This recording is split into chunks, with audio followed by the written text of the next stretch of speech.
Yeah, I'm in. Cool. I'm on. All right. Mentally prepare myself. Make sure I'm comfortable. Let the ghosts out. Yeah.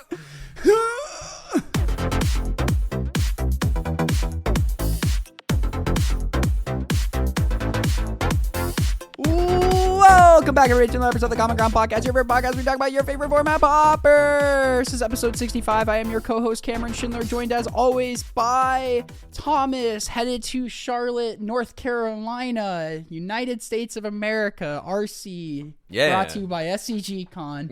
Top 32 queues for the PT. Trying to get back on the train. I'm really trying. I'm excited. You said North Carolina Done. in a way that you said North Carolina in a way that I thought you might have gotten this. You had to think real quick that you might have gotten the state wrong, but you got it. You nailed it. I know. You got it in one. I'm really good with geography. Yeah. Fans of the show will know.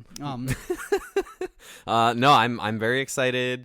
It's gonna be a lot of fun. It's modern. It's broken. I'm playing the broken deck. Start a new job this week too. Started a new job yesterday. Big week. Yeah, just a little tired, a little just getting used to new things. Mm-hmm. New things are hard sometimes, but we're powering through for now. Luckily, we got some breach masterminds in our group that you can go. Like our buddy just top for the showcase challenge. Yeah, with breach. So like you can pick his brain on the car. I'm just playing his main deck right now. Heck yeah. Well, Austin's a maniac sometimes. It's funny because he's one of those guys that like you have to convince to play the good deck. Yes, but specifically what I did. We talk about Austin enough. Yeah. So also joined by not James. James fortunately cannot make it. He's doing well, but just long week. So a lot of changes. At work. Yeah. So it's just like, right, guys, I need to chill. We're like, all good, homie. But joined by Jake Kalikaiz. What's up? Returning guest. How you doing? I'm good. How you guys doing? We're good. Good to see you. Good to see you too, dude. Yeah, I saw that you were a little hesitant about taking a corporate position, selling out of the vagabond artist lifestyle. Yeah, I'm feeling really emotional about it. Honestly, I've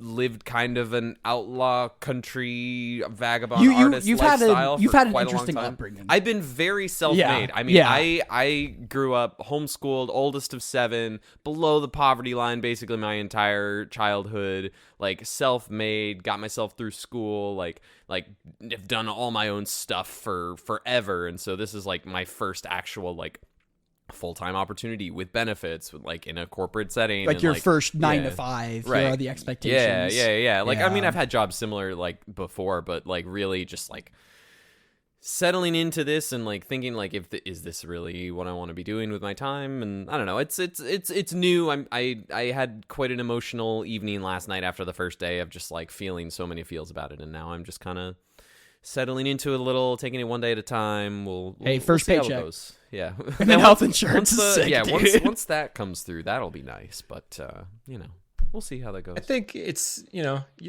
great to be able to do your own thing. Maybe you just do your own thing after hours most of the time. And then if you bank enough cash, if you really want to be a vagabond, you could just not spend any of the money you make and then quit in 15 years and retire. Easy peasy. Oh, there we go. Yeah. Too bad Ren's kicking the hell out of me right now. Easy. Yeah.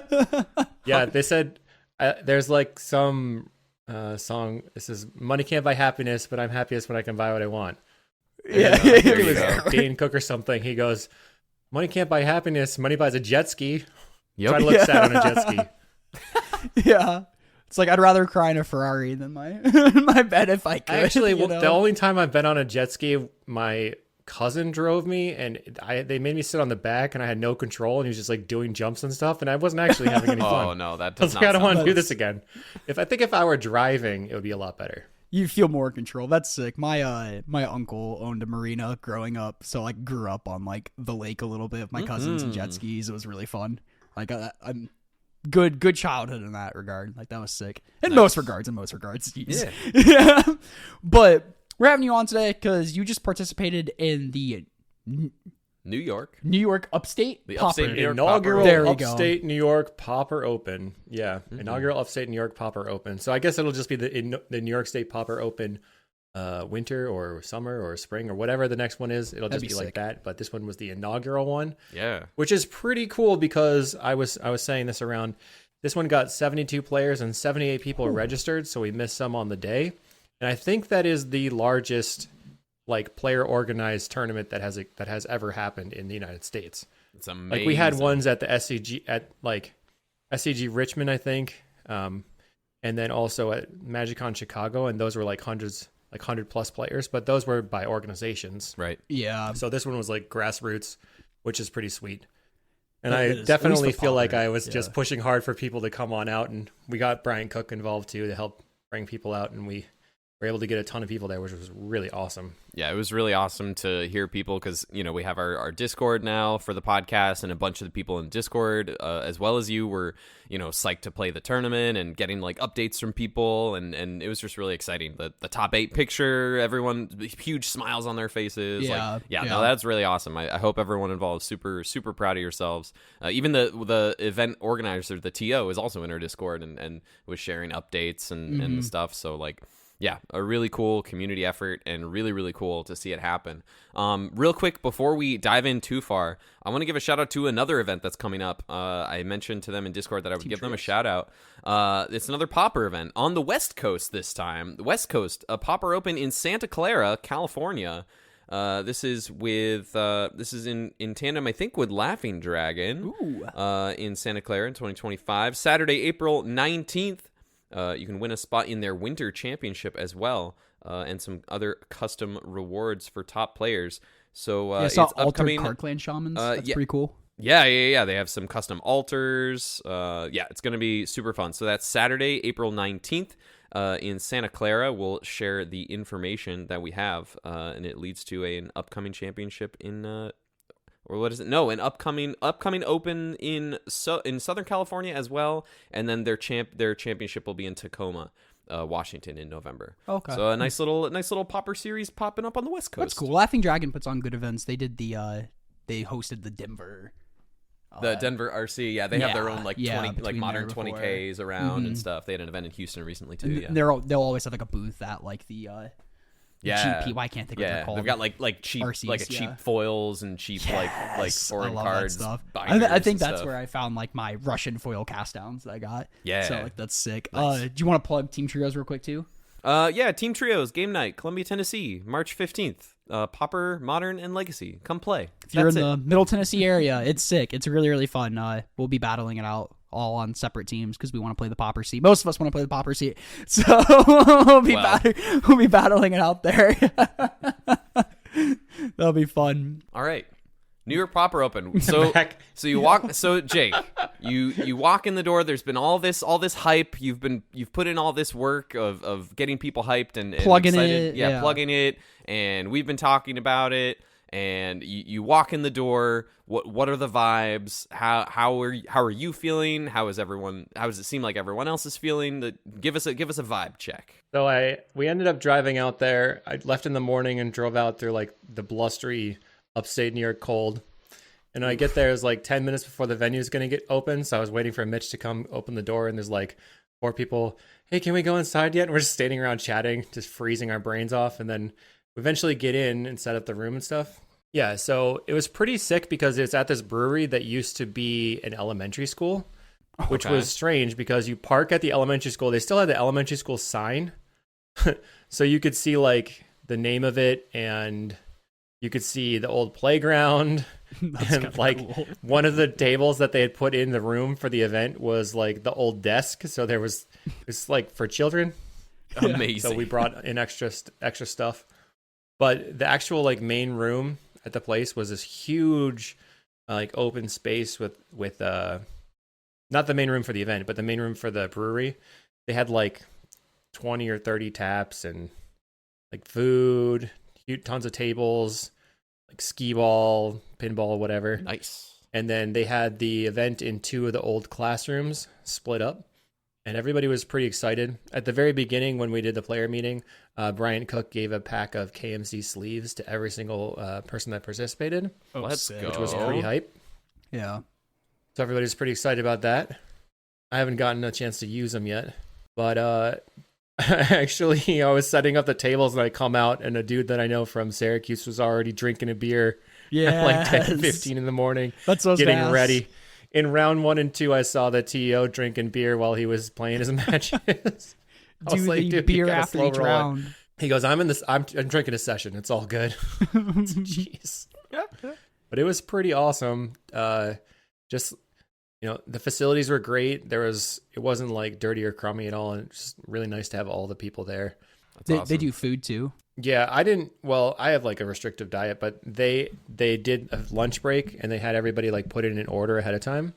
So Okay. there was a ton of food and it was pretty crazy because the actual food they had there, one dude, he ordered a plate of onion rings and it was like the tray that you get at school, but filled with onion rings. That's sick. Oh my So it was God. like piles. Like one person could never ever eat this, and he's like, I'm done. I've eaten enough. And I'm like, it doesn't even look like. It looks like still more than you should have ever gotten. That sounds like, what was the venue called? K2 Brothers Brewing or K2 Brewing in Okay, Woolworth, but it's also got a location in the center of the city in Rochester, New York. And I tried. I mean, throughout the day, I tried like a couple of beers. It was pretty good overall. I had a good time. Hell yeah. Enjoyed that part of it. It was just nice to have like, we're here to relax and have fun.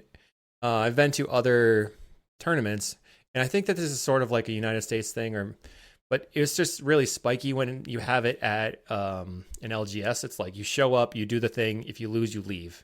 And like nobody talks to each other very much. And it's just like mostly just people peace out.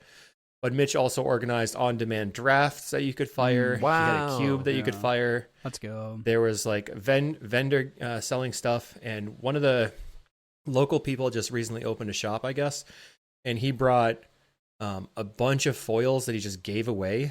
He had Awesome. like a full set of unglued foil basics. Jesus. It was like 10 per basic, and that was given to one person. Oh wow. Whoa. For free. That's nutty. I mean, that just shows you like Pauper players are just like so enthusiastic and Yeah, super near enthusiastic. desperate to like let's just get like some Like, sort come- of series or thing going. Yeah. Please. I just think it's great because I recently learned that 10-year for Paupergeddon is coming up, maybe like in the spring. Mm-hmm. And that just goes to show like we're on the right track. We can get these kinds of things going. We're starting here. Mitch started trying to organize this this Discord for the upstate New York area probably a year and a half ago, and just because the idea was most of these pauper nights in our area had failed due to low participation. Like people would come to 1 or 2 nights and then it would just peter out. Mhm. And in my opinion, it was mostly like, okay, nobody knows if somebody's going to show up. And then that one night they do show up and it didn't fire, then they're like, like I don't want to go because I can't. They're like, off it at that. make sure it's going to happen. But we were trying to make sure that there was like check-ins and stuff, and it seems to be continuing to grow, which is great. So there's shops that are like having the players get on that Discord and check in like Buffalo, Rochester, Syracuse, Albany, Binghamton, and then even more areas, I think. But I think that I would definitely recommend just having people know that they're going to be there. And that's sort of like what other people recommended for like the community building. If it's definitely going to happen, you're more likely to get people around. Yeah, we kind of talked about But that that was last cool. week. Just like if it's not tornadoing outside, it's like we're gonna be here playing Pauper. Even if it's like 4 or 6 of us, you can like jam some games at the very least for a couple hours. Like you can come here and there'll be people playing the format that you came to participate in, not just bailing out and playing Commander. When I talked to the organizers from Italy, from the Paupergeddon, he was saying that one of the big things for them was that they had like food and stuff there and afterwards. So it was just kind of like a hangout. Yeah. So I think that just like increased the vibes a ton. And also, of course, the giveaway helped the vibes. For sure. And then everybody was really nice. The judge did like a write-up on how it went, and he said that everybody was super enthusiastic. Nobody was trying to like scum anybody. Everybody was like totally like very, very straightforward and on the up and up. And then he said a lot of the players weren't like more on the spiky end. They were more new to paper comp REL stuff. and people came with like Reb instead of Pyro, or they had the wrong land, or they I had read like about that, yeah. one foil that was too curled. It was very fun. I had a good time. But that's kind of funny. That's Similar great. vibes at our cup that we hosted here. Like we talked about that we had a judge call in our judge garrison.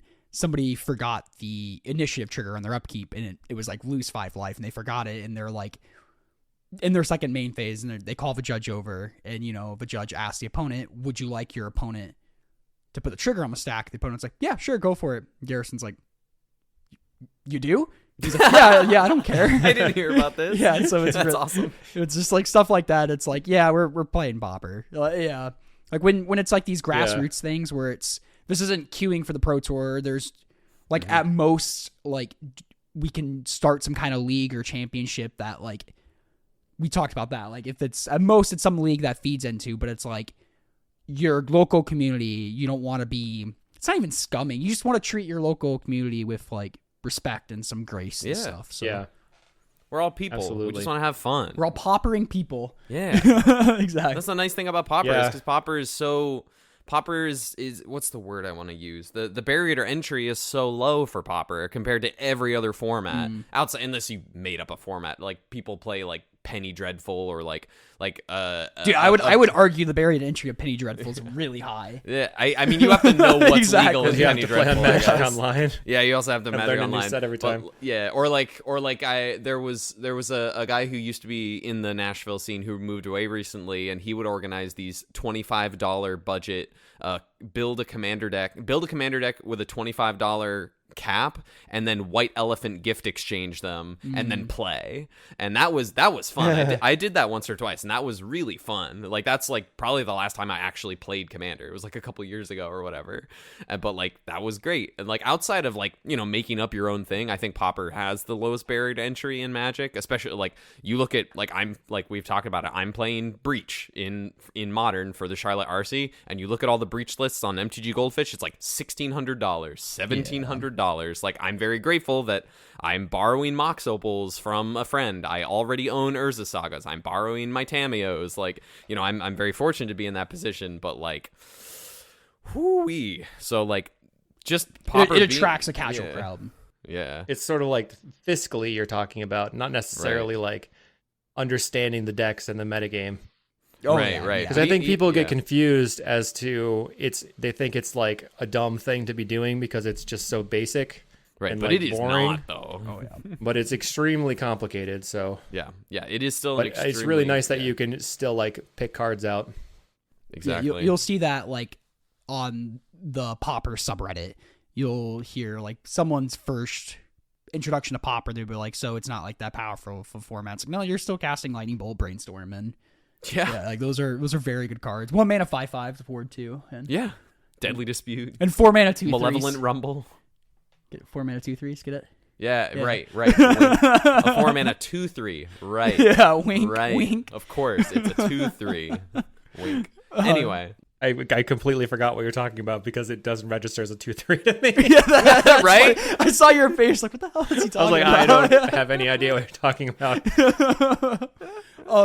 So but speaking of 4 mana creatures, though, you played a certain 4 mana 3/4. oh, Yeah, so leading up to the event, my thought was I'll just buy the Glee deck and play that. It's just the best deck. Just do the best thing.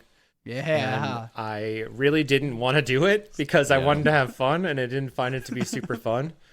Even though the list that I play is slightly different, I like to play.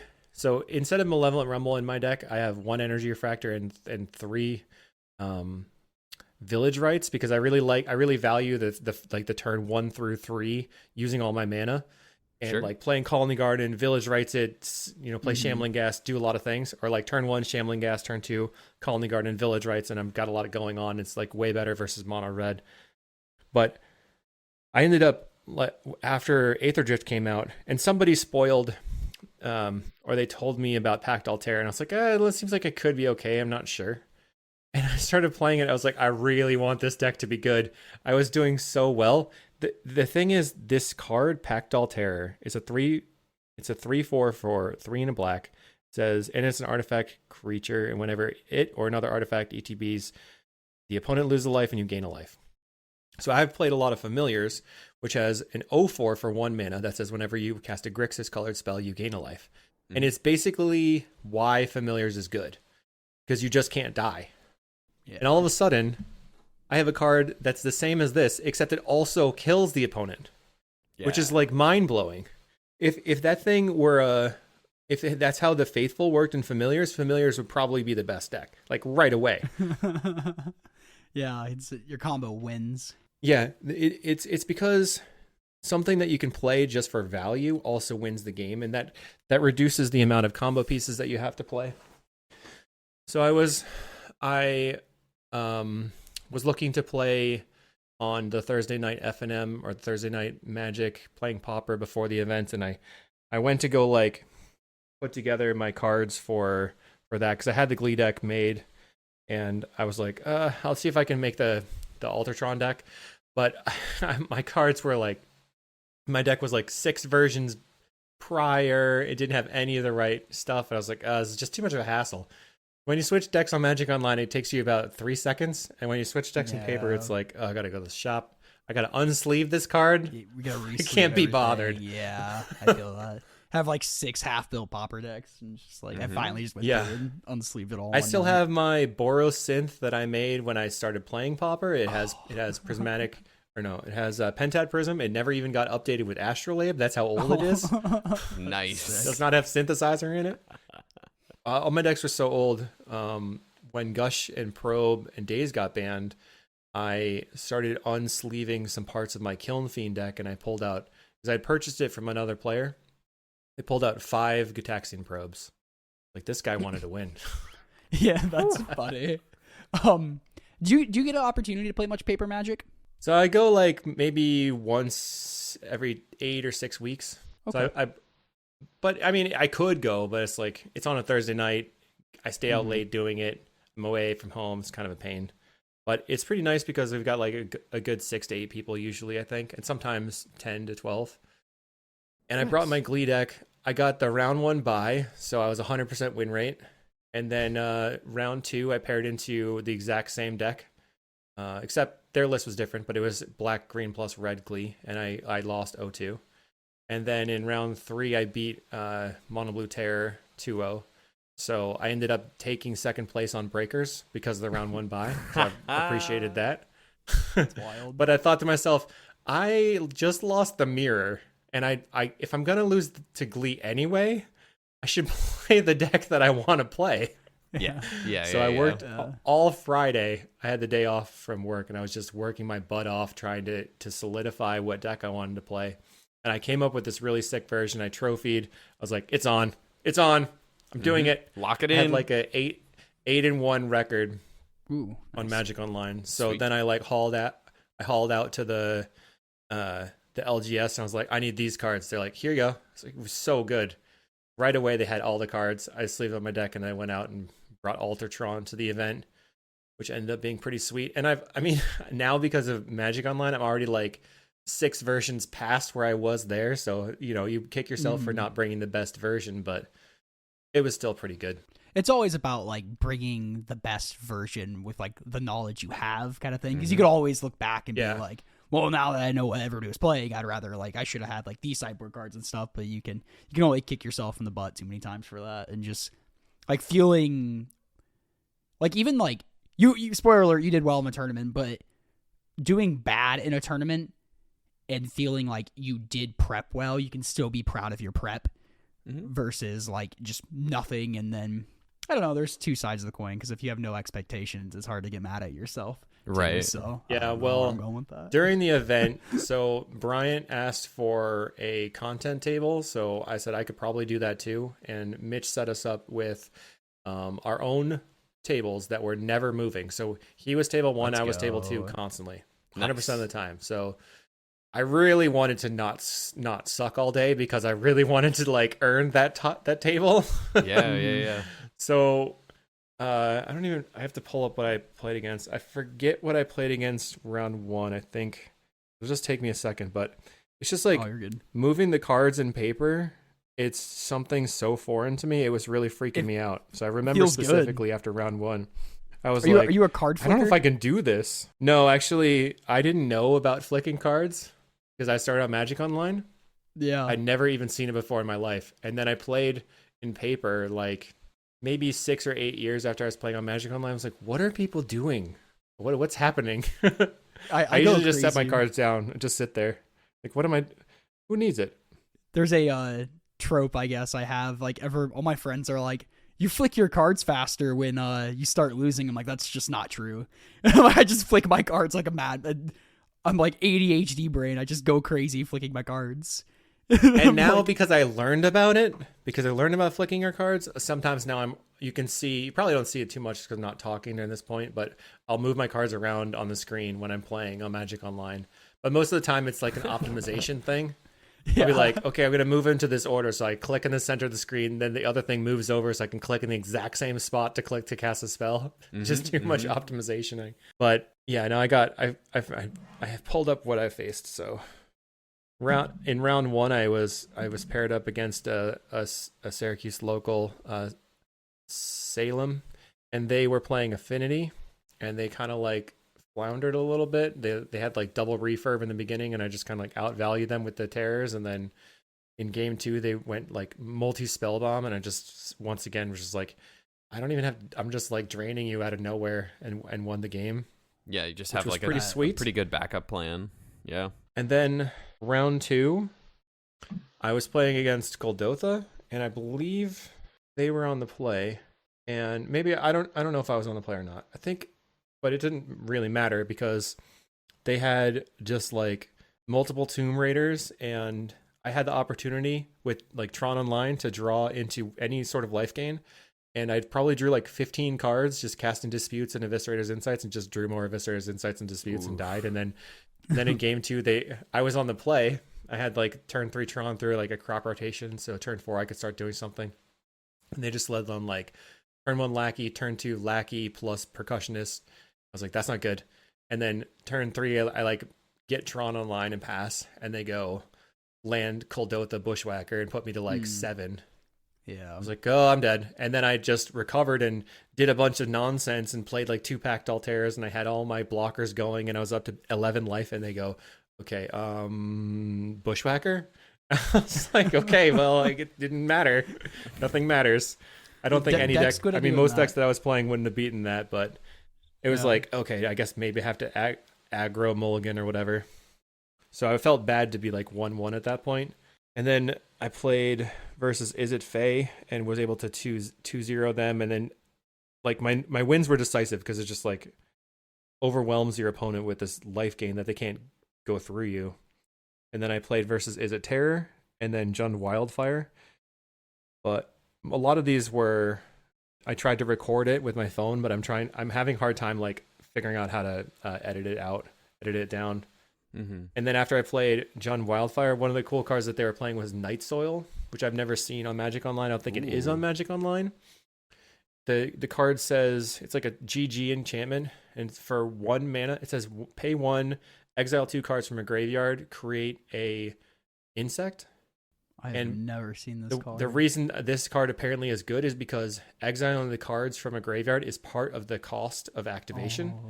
So there's no chance to respond. That's sick. It's a crazy weird ruling thing. Night Soil? So then I was, yeah. So what's that? 1, 2. I was 4-1, and in between round 5 and 6, they had a giveaway, and I knew that she was going to be here, but Paige Smith won one of the giveaways, and Paige Smith is a PFP member known as the Maverick Girl. So she actually did come out to the event, and she lives in Buffalo, and she plays at the local store, which is awesome. So I went and said hi and introduced myself and talked about how the event is going and stuff, and then paired right into her. So I was like, oh, okay, I guess we're gonna chat some more. That's funny. Because I was like, hey, you playing your classic L's? She goes, oh, I don't want to tell. We'll see. And then she just goes, Colony Garden. I was like, oh no. She won the die roll. Colony Garden, turn 2 swamp, turn 3 combo, you're dead. I got the chance to play one energy refractor. Oof. So my deck, I swapped from playing Seal of Doom to playing Snuff Out, which has been an absolute house in Altar Tron because it's not too bad to get a swamp and play. So game 2, I'm on the play. I have turn 3 Tron coming up. On her turn 2, she goes Brood Scale. I'm like, oh crap. So I played out a Mirror Retriever and then passed back. She goes combo attack. So I had to block with the Mirror Retriever, and then like my next turn, I'm just hauling, trying to dig to a swamp and a Snuff Out, and I'm just like working. And I wish this were on camera, but she declined to record it. And I'm just like, I probably cast like 7 spells, finally find a swamp. At the very last use of all my mana, I find the Snuff Out. It's the last card I drew, and I blast her thing. He untaps, plays the combo again. I was like, are you freaking kidding me? Yep. I was like, I worked so hard. It's just and then I untap and I like play a Pactdoll and then like work really hard to try to find another creature and Snuff Out. Couldn't find it. She just continues to attack while I find one creature and chump and over and over and over. And then she's got the Brood Scale plus Shambling Gas in play. And I'm like, there's no like literally all my creatures are 1/1s I can block with. So literally any Deadly Dispute effect kills me. But she doesn't draw a Deadly Dispute effect. She draws a Writhing Chrysalis. So now there's 2 infinites. Right? You know. And then goes Rumble. I actually had everything set up. I had 2 blockers. She rips a Rumble, rumbles into a Troublemaker Oof to get rid of a blocker, and then blam, I'm dead. It's like, wow, that stunk. But she was like, yeah, I mulliganed because I had like turn 2 Rumble, turn 3 Rumble, but I figured I needed to win faster. I was like, that's kind of crazy. Most people would not have mulliganed that hand because you're really likely to just win on turn 3 anyway. But it kind of showed that, like, okay, well, there's some really, really specific decision making going on. It's like, okay, I can understand that. It's cool to see. Then she immediately goes, oh, okay, I'll take the draw. The top 8's locked. And then round 7, I played against Cold Oath the Burn again. But this one went better. Was able to get the stall on, get the life gain from the Pactdoll Terror, and just overwhelm them. It was pretty sick. So with the Pactdoll Terror, are there a lot of games where you're not like full comboing, but kind of like half comboing? Oh, yeah. Yeah. Oh, yeah. If you ever get 2 of those out, your opponent is super dead. Because you have so much mana in play, and part of the reason that I was playing Foundry Inspector for this event was to chain harder, because you're casting a lot of 0 mana cantrip rocks and stuff, more kind of like eggs. But the thing just like wins without you doing anything. You just sit there, and there are a couple of decks that just recently have like been created because of this card. So we'll have to talk about that too. But it's crazy. It just goes over the top of people. And I was sad to not make top 8, but I got to watch Paige. She like wrecked the TO. He also made top 8. He was playing elves, and she just like distrominated him. And then in the finals, she was up against Demir Fey, which is classically like the deck that beats Glee. And she like led on a duress and made a decision I thought was really interesting because that I would not have made. He had Counterspell, Modern Age, and Spellstarter Sprite, and only blue and black mana. So she tanked on it for like 2 minutes and then took the Modern Age. And I was like, I don't think I would have taken the Modern Age. I would have taken the Counterspell, and taking the Modern Age there caused them to not be able to actually start filtering, because they also had Sneaky Snacker in hand. Couldn't get the Sneaky Snacker into the graveyard. Couldn't get that extra value from Spellstarter Sprite going. I was like, that was next level. Yeah. But that is nice, because then it's just like, so she just jams the Brood Scale. Has the combo in hand, but needs to find a way to get them to like not so they could go shields down.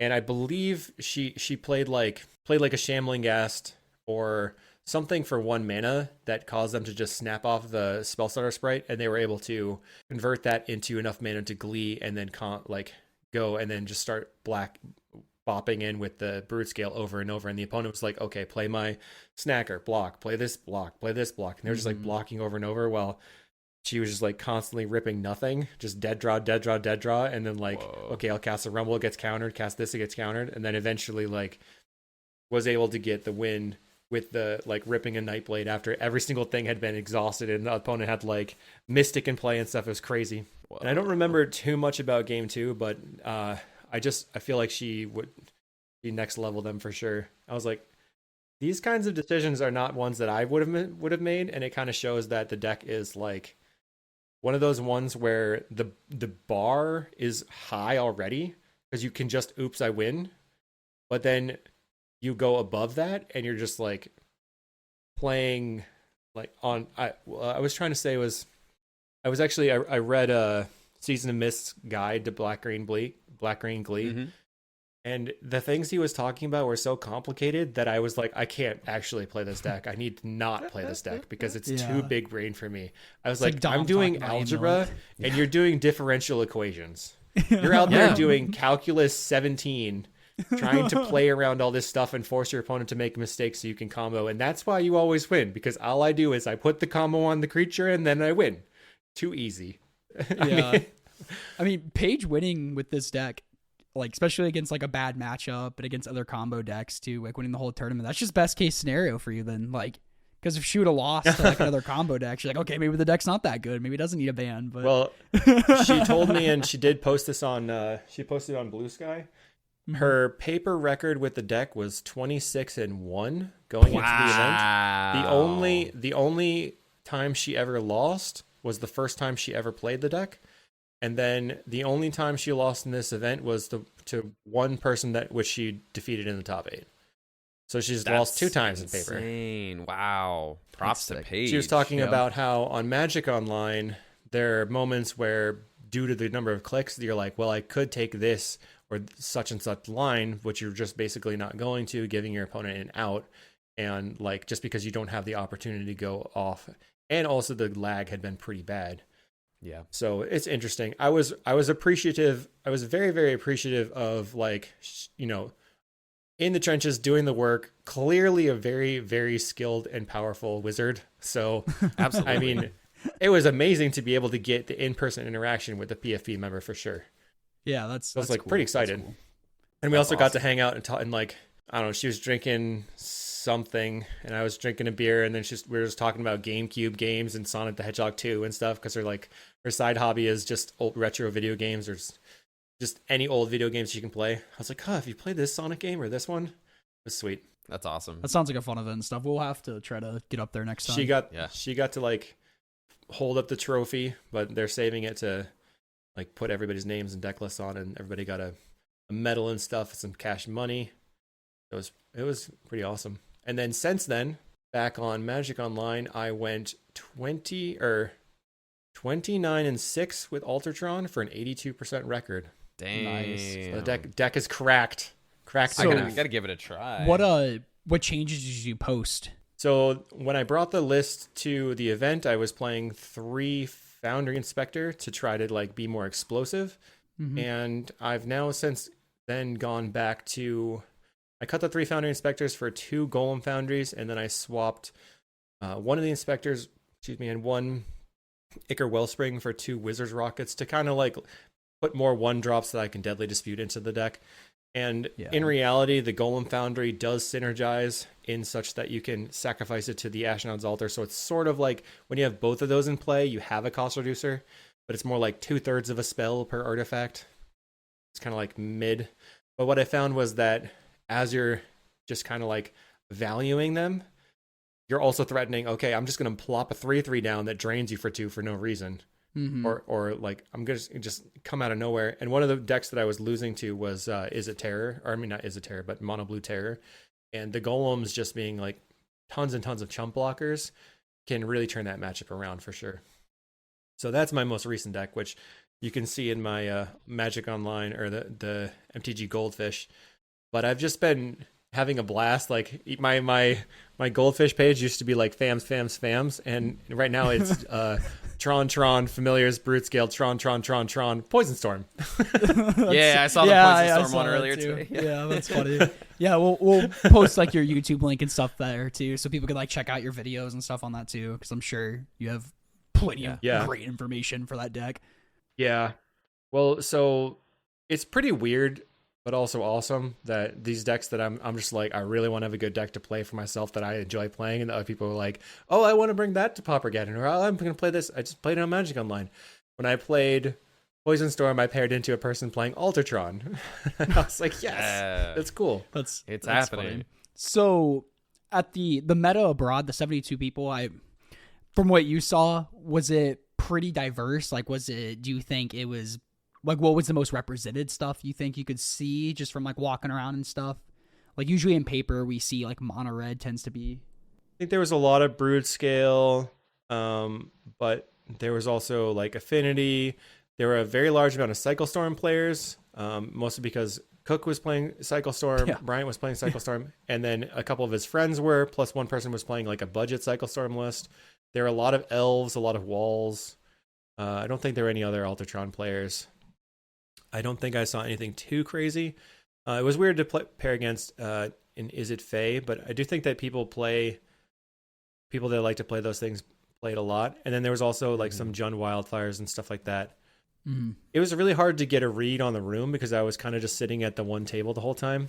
And this is what I want to say was after the first game, I was tracking all these triggers and moving all these things around in round one. I was like, I don't think I could do this. I need a beer like already. No. I'm so overwhelmed by this stuff that's happening and just like manipulating all my game pieces. Yeah, wait till you play Poison on Magic Storm in Online, person. it's like beep boop boop. That's a lot of dice. Yeah, I've around. played it in person too. The actual worst one to play in person is probably Eggstron, because you have to keep looping all the artifacts and you're cycling through them and stuff. But it was pretty cool to see Bryant next to me playing Cycle Storm and manipulating his deck that way, and like he had a whole process for how he did it. It was nice. Really cool. I know he's got all his own little like little mini tokens that he makes. I think that have like, it's not just like little. Sometimes it's like main phase or storm count or just like all these little things that he has for like merch Devin and stuff. But also Devin had some of those. But like I'm sure he's got all sorts of fun stuff.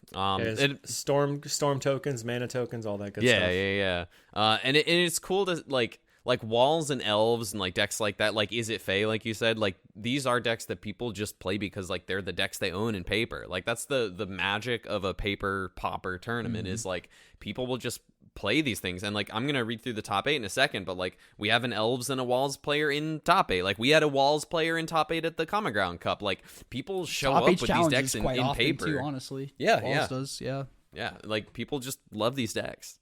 In round 5, I think it was, there was an elves player that paired into the walls player that made top 8. And I was talking to him. He's like, yeah, I was going to play Jund Glee, but then I decided if I'm going to lose to it anyway, I want to play the deck I like. There you go. Yeah, exactly. Yeah. I feel that might be funny. my, we got our locals coming up to this Friday. So we have like our locals. Well, you'll be in Charlotte, Thomas. On Saturday. Yeah. Oh, yes. We have our local Saturday and then like our Team Trios event the next weekend. So I get a back-to-back weekend of Paper Pauper, which I'm super excited for. And it's like, since then, it's like our last locals got canceled because Aether Drift pre-release, and before that we had like a blizzard by like 2 inches of snow, and people can't drive here with the snow, and it's so annoying. Tennessee. But Jeez. so I've been gonna play just, Paper Pauper. Infrastructure problems. Yeah, Yeah, exactly. they just yeah. don't have the Well, plows. and I don't know. I'm from South Dakota, so I'm like used to snow. I'm from Vermont. Yeah, it's just so- like, this is nothing. Yeah, exactly. It's just like 2 Yeah. inches. Like, this is fine, guys. It's fine. They don't have salt on these roads, though. Think about it. They don't even Oh, own they the threw salt. salt on. It was nice. Yeah. That's But surprising.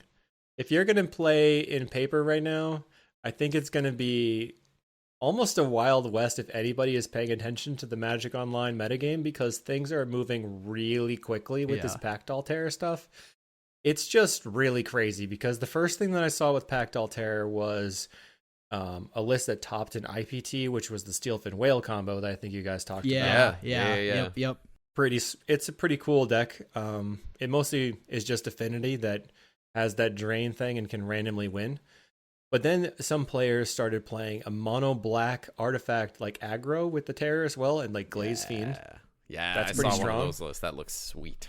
And then Even this a black Tron green deck that foe. I'm playing, Teasdale also like made a version that's like mono black control with Pactdoll Terror. It's like artifact based mono black control with like 4 So bauble, he posted 4 in the blood Discord, fountain. check that out. Yeah. Yep. It's like that looks kind of neat too. And then some other player in the Familiars Discord, they're like, I made a Tron deck that just has 4 Crusher, 4 Fingered Marauder, and 4 Pactdoll Terror, and I'm killing people. It's like, that sounds fun. No So combo. I queued that up. just...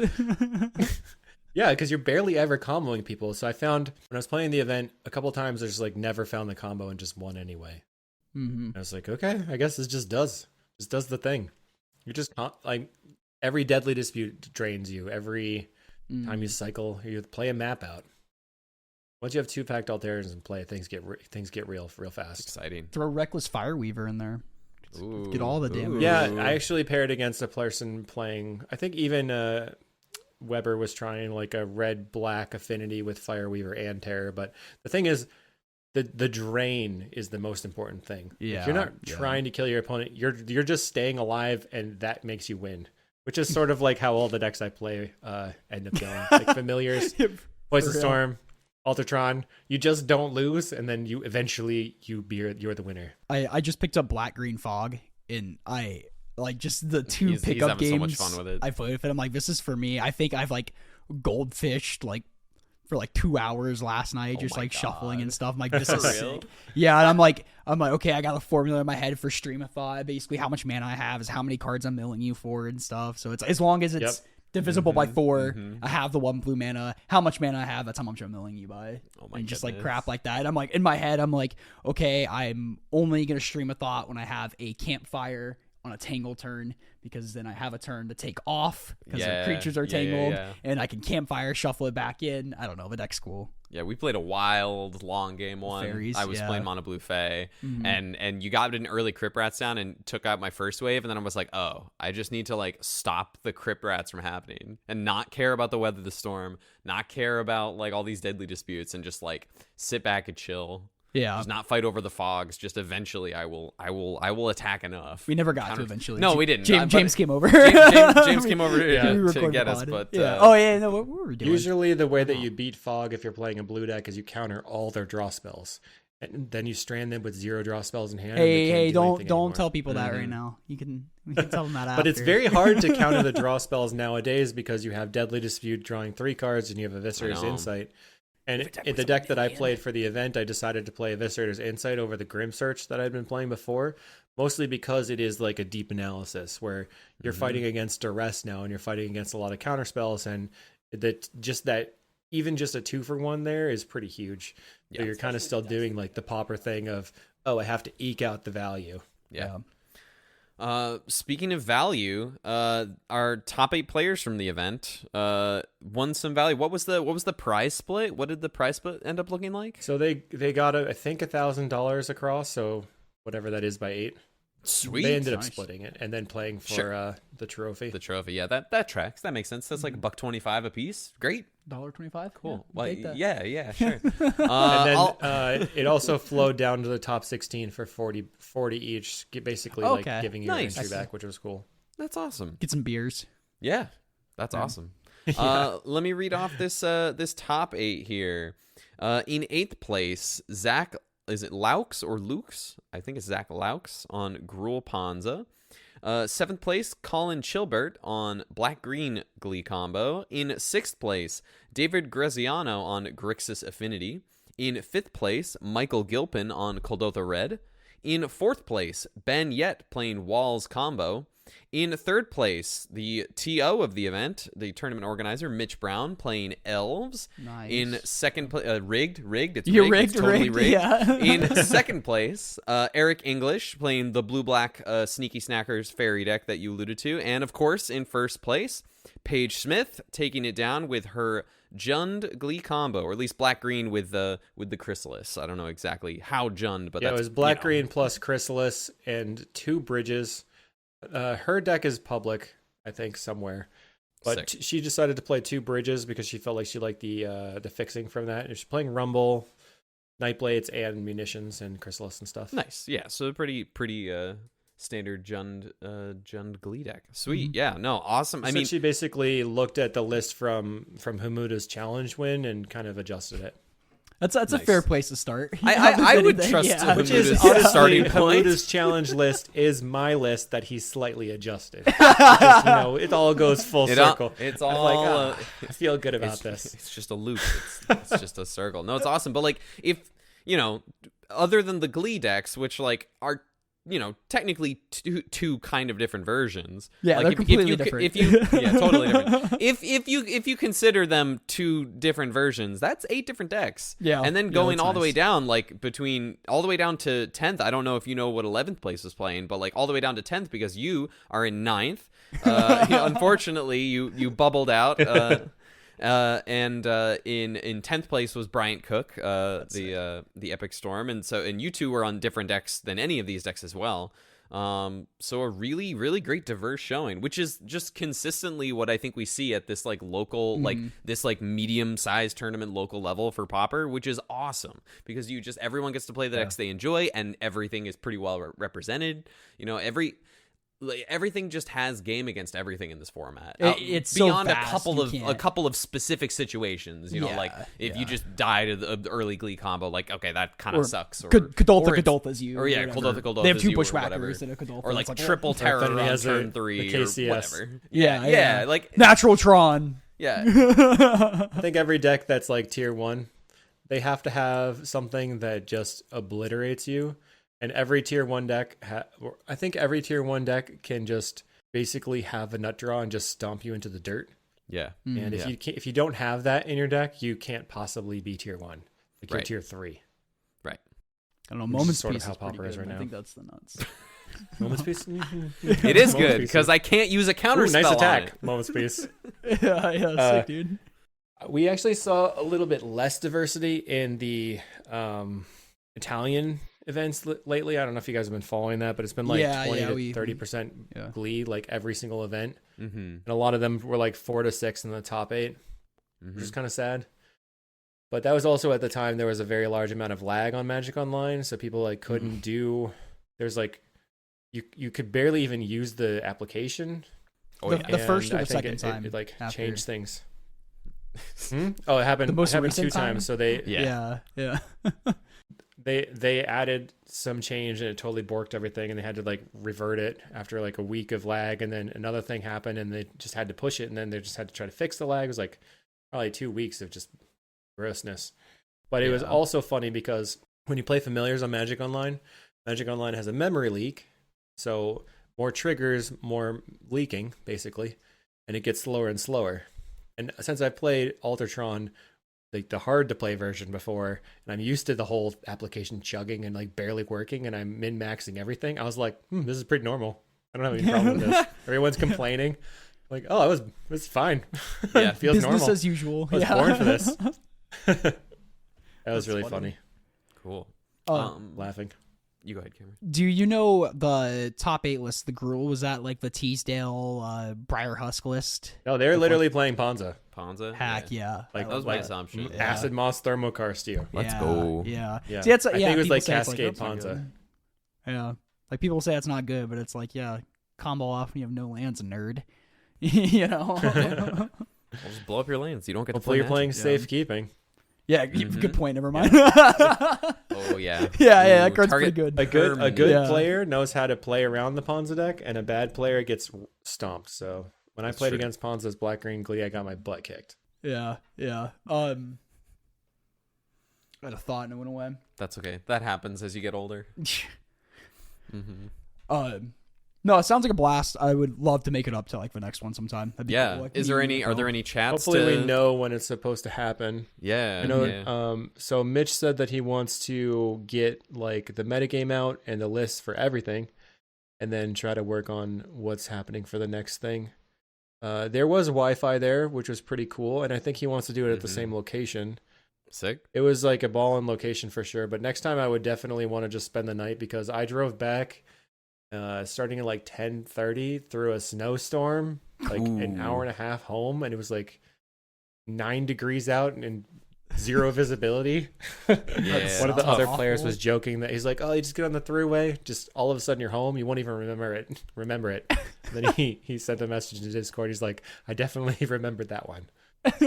Whew, that's funny. Yeah, I've been there. Yeah.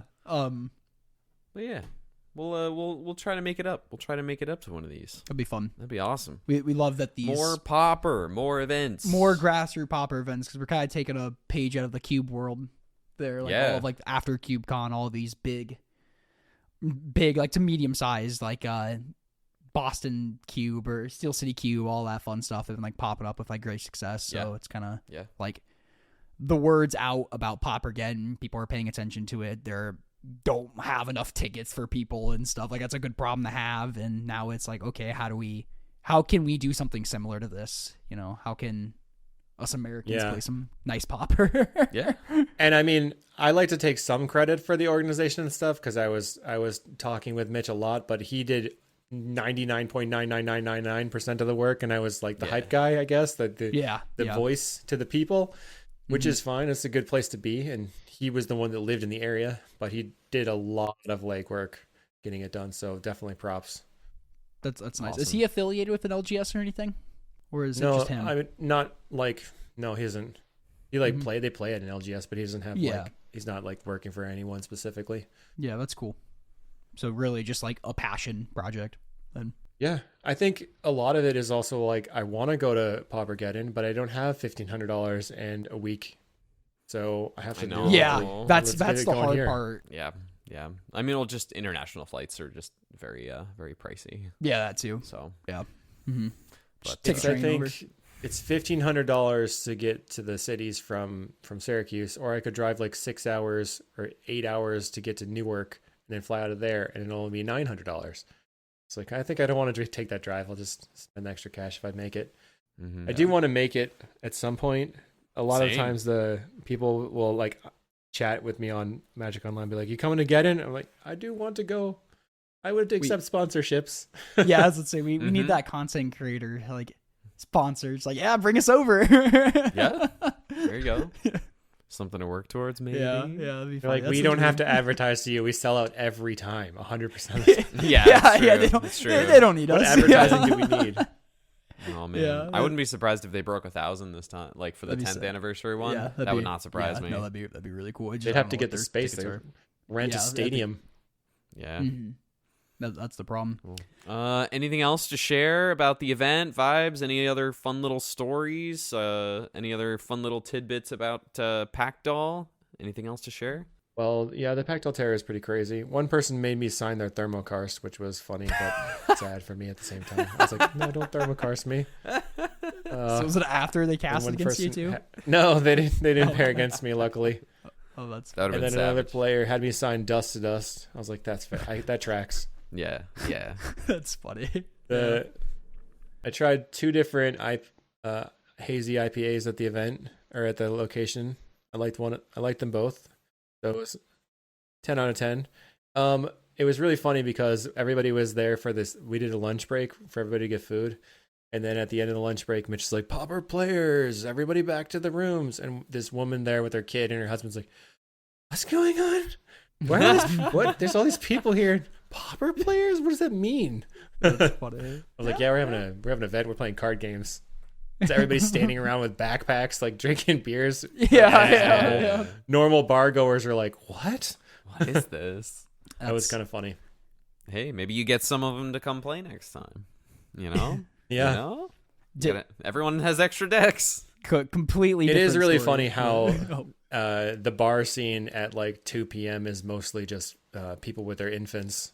Yeah, that's when Yeah, they can get over yeah, there. You yeah. know?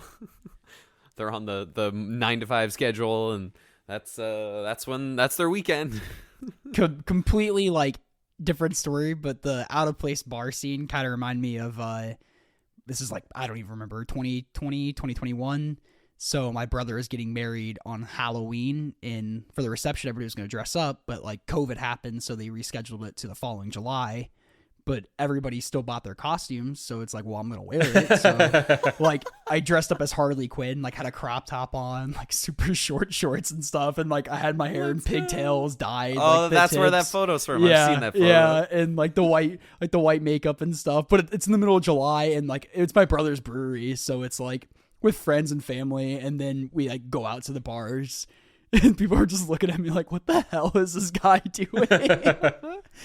Small town, South That's Dakota. Oh yeah. Get some looks. Yeah, got some looks. But mom came up to me, like some random mom came up to me, and she's like, my daughter loves Harley Quinn. Can you take a picture with you? And I'm like, Oh my god. yeah, I'm just like plaster as Harley Quinn. So I'm like, that's cool. Oh, that's funny. Like, Little what's your different daughter everybody doing here at does this it. time? Yeah, I know. that too. It was like 5 p.m., but yeah, still. Great. We started early. Yeah. Awesome. Well, thank you so much for coming on the show again, Jake. Awesome to have you. Well, of course, we'll share all your links as per usual. Anything else coming down the pipeline you want to give a special shout out to? I don't think so. I am trying. I guess I'll have to reach out for more sponsors to get the clout, or use my clout to get more sponsors to get out to Pauper, right? Or There we down go. to There we the go. Tennessee area for an event or something. That'd be Yeah. sick. That'd be sick. Yeah, I have a Patreon for Sideboard Guides, and I have there's a membership option on YouTube for early access to videos. I've been trying to do a lot, like get a week ahead, which has been pretty good. Yeah. I've actually been enjoying it. It's a lot less stressful for me. I don't know if I told you that. I was like working video to video. It was just really, really freaking me out every time. Mm-hmm. Like the deadlines were too much. But it's also like, things are out of date now. I released the Altar Tron video today and was like, I don't even want to play that list anymore. I got one even better. But it's cool that that's an option. Yeah, Really excited about that. That's awesome. It's nice because my favorite thing to do is to like figure things out, I guess, in the format. And it sort of felt like everything was already done. And now we're starting to figure things out again. So that's cool. I'm really happy to see that the Grim Bauble and Pactdoll Terror are like impactful in the same way as something like the Thraben Charm that we talked about last time. Yeah, Yeah. absolutely. We're like actually getting a sweet thing for us to mess around with. It's funny when you say terror, my head always just goes to like the blue terror. Yeah. When you refer to I don't it as know what to terror, I'm call it. like, yeah. I've just been calling it People the have been calling doll, it baby but- car. Baby, I don't like baby car. I don't like to pay Baby in a attention car. too much on that one. One thing we talked about during the Paige was talking about like, do we think like High Tide or should be unbanned? And then everybody's like, whoa, unban this, unban that. I was like, just got in my head. I was like, if High Tide got unbanned, I think the sickest High Tide deck, because you were talking about fog, would be blue-green fog. With high Yeah, tide. because Just like Stream you're of fogging and fogging and fogging, and then boom, now I have a bajillion mana and I kill you. Mm-hmm. That'd be sick. You just stream a thought, kill them way faster. Cast like 3 high tides and just Yeah, Because I think that regular High Tide would just be like really dinky and just mono red would be like, haha, I have Pyroblast, GG. Yeah. Yeah, that is true. Or just like Like you would stuff's never be able to faster play a and- mono blue High Tide and actually win. It would still Yeah, just be 'cause kind of like a dinky deck, High but it'd Tide's be pretty fun. interesting. Because we don't have Because nobody Storm wants to play cards. against fog for 7 hours. Just kill me Right. now. right. I was the fog players kind wanna Hey, keep of playing. unless you're Cameron. I was I'll play against it though. Yeah, I was I'll- talking I'll, to Thompson Hippo about this. Like, is it? I don't remember who I was talking about this. I think it was you.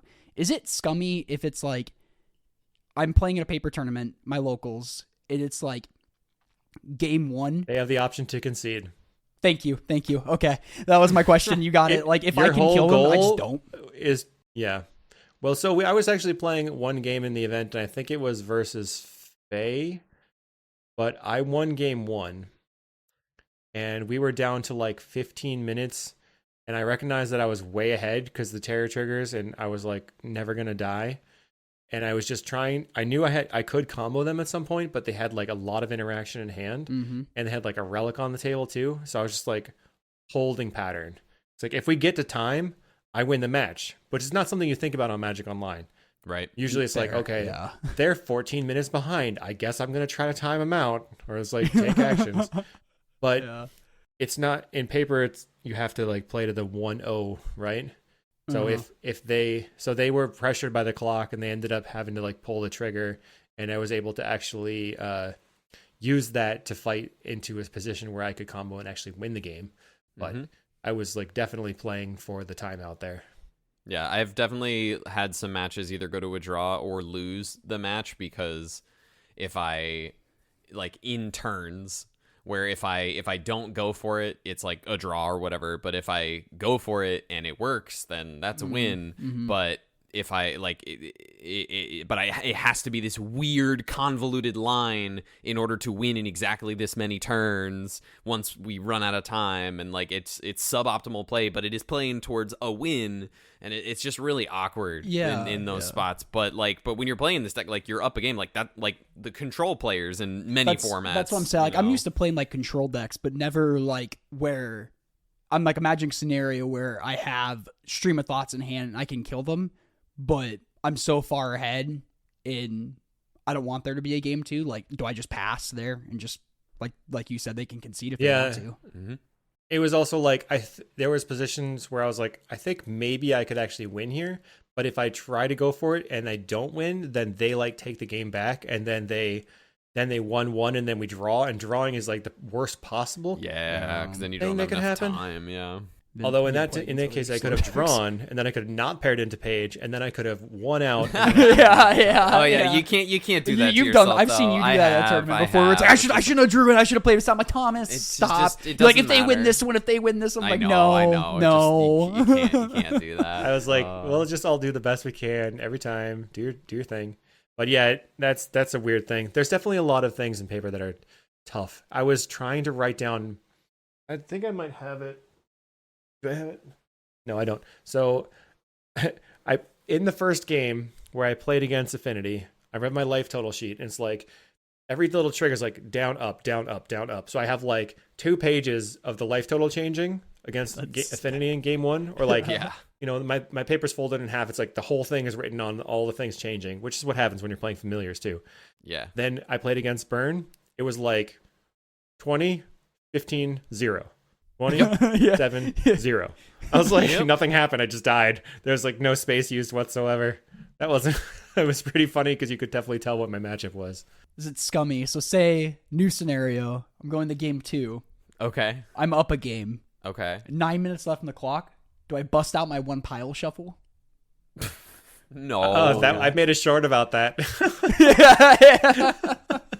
You don't mind if I pile shuffle, do you? Dude, it drives me nuts when people pile shuffle. It drives me mad. You're not doing anything. No, you're not shuffling. You're just counting your cards.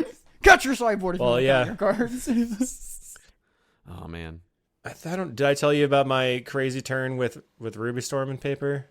So I was playing at the LGS, and somebody built my Burning Prophet Ruby Storm deck, and we went to the time and rounds. It was me versus a Poison Storm player, and I'm like going off. I'm doing my thing, and I know that they have Weather the Storm in hand, and I'm like digging really hard trying to find my Gutter Snipe. I finally play it, and then not only do they have Gutter Snipe, they also have Hydroblast. So they Hydroblast my thing. So now I'm like, okay, now I got to work around the Weather Storm and loop my deck the entire time.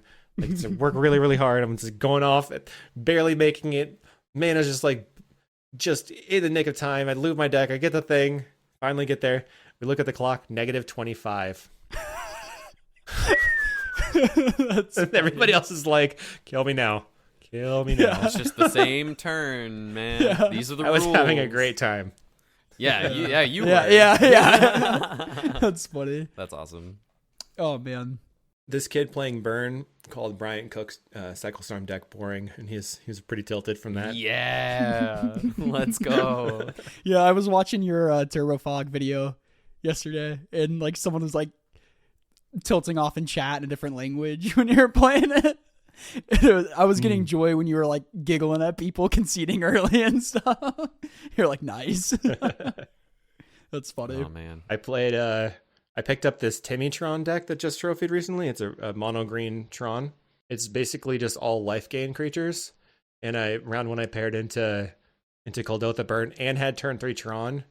And I had all the land drops. There's just like giant fatty that gains life, giant fatty that gains life, giant fatty that gains life, and they concede. And I was just giggling away. Yeah, that's sick. Like this lines up like that. Just what I came here to do. I think we could share stories to ad nauseum. Maybe that's a future episode idea. We just like all get together and we just in a circle exchange a magic story. That'd be fun. I've talked about doing that before. I think that'd be like so much fun. just get I always not that's sober. the funnest Do thing, that. is hearing all the crazy stuff that happens. Yeah. Yeah, For sure. I enjoy that stuff. I would recommend that anybody that wants to start an event, if you want Yeah, to do that, just work on your local area, and then just keep making sure that people come to it, and you coordinate online.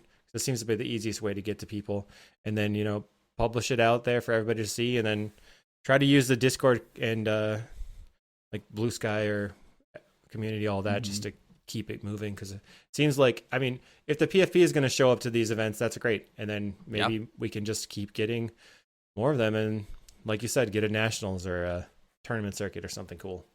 I can't make every one of them, but I wonder if Gavin will show up to the Laughing Dragon one in Washington, since that's maybe that'd be really cool, because he shows up for CubeCon and stuff, so that'd be super cool. Yeah, I think it's a great place to end it. Again, Kalikaiz, thanks for being on here. We'll have thank you. all your content links, Twitter links, all in the description below, Thanks. as well as our email address from us. So if you have any questions for us, you can send those over there, or you could throw them at us on Twitter. But we're hardly on Twitter anymore. I've just been I'll open it, and I'll just close it immediately. I've been having more fun just reading our Discord and stuff. Yeah, than, going on Twitter. So if you're on if you're not on the Discord, pop on in the Discord. Jake is in there. We're in there. Mitch the TO, a whole bunch of people. All the names that we've ever mentioned on the pod are in there. Yeah, all our locals, the Nashville side characters. Yeah, Skura, Devin, Jay, everybody. It's fun. It's good stuff. That's all I got. Yeah, thank you so much for listening, fam, and thank you again, Jake. thanks, guys. Looking forward to see you at the next tournament. Hell yeah. Same. Likewise. See, my couch will sponsor you for free. There is a couch you can crash on. It's a pull-out couch, too. It is a nice couch.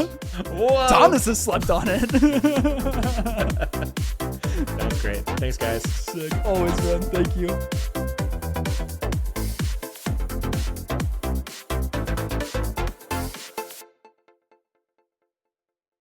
You said North Carolina in a way that I thought you might have gotten this. You had to think real quick that you might have gotten the state wrong. That you